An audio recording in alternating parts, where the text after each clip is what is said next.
எப்படி சாப்பிட்றதுன்னு யோசிக்கிறியா? அந்த இலையில இடது பக்கம் மேலே கீழே தான் நான் சாப்பிட்ருக்கேன். வலது பக்கம் மேலே கீழே கைப்படாம தான் இருக்கு.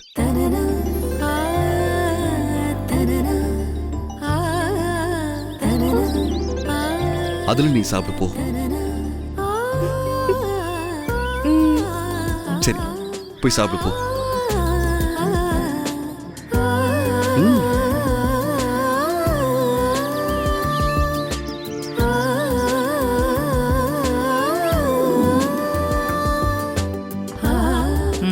எல்லாத்தையும் எடுத்து பக்கத்தில் வச்சுக்க. உனக்கு என்ன வேணுமோ எடுத்து போட்டுக்க.